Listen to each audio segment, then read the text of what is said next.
Let me sing now for my well-beloved a song of my beloved concerning his vineyard. My well-beloved has a vineyard on a fertile hill. He dug it all around, removed its stones, and planted it with the choicest vine. And he built a tower in the middle of it, and also hewed out a wine vat in it. Then he expected it to produce good grapes, but it produced only worthless ones. And now, O inhabitants of Jerusalem and men of Judah, judge between me and my vineyard. What more was there to do for my vineyard that I have not done in it? Why, when I expected it to produce good grapes, did it produce worthless ones? So now let me tell you what I am going to do to my vineyard.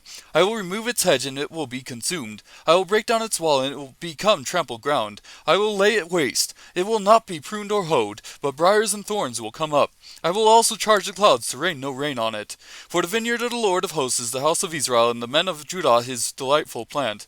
Thus he looked for justice, but behold, bloodshed; for righteousness, but behold, a cry of distress.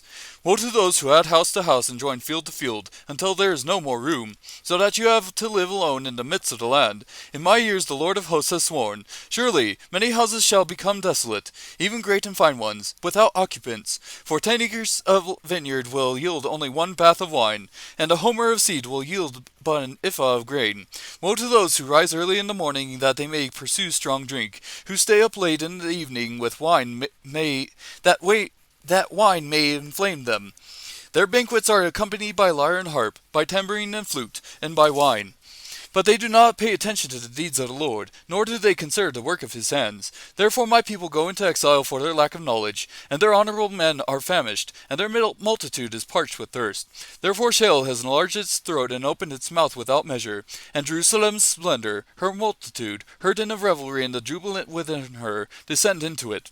So the common man will be humbled, and the man of importance abased, and the eyes of the proud also will be abased. But the Lord of hosts will be exalted in judgment, and the holy God will show himself holy in righteousness. Then the lambs will graze as in their pasture, and strangers will eat in the waste places of the wealthy.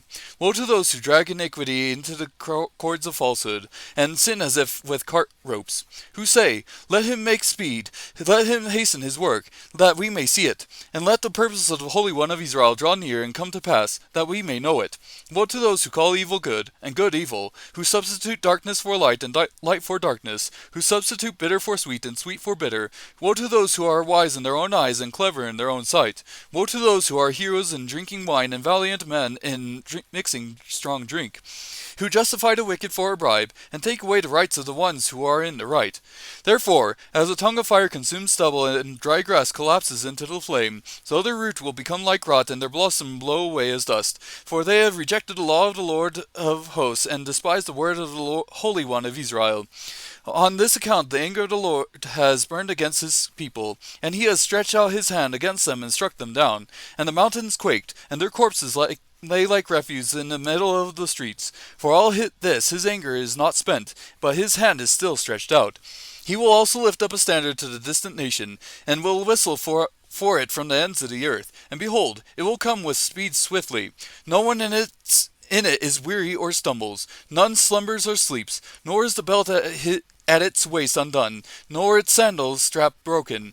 Its arrows are sharp, and all its bows are bent. Yet the hoofs of its horses seem like flint, and its chariot wheels like a whirlwind. Its roaring is like a lioness, and it roars like young lions. It growls as it seizes the prey, and carries it off with no one to deliver it. And it will growl over it in that day like the roaring of the sea. If one looks to the land, behold, there is darkness and distress. Even the light is darkened by its clouds.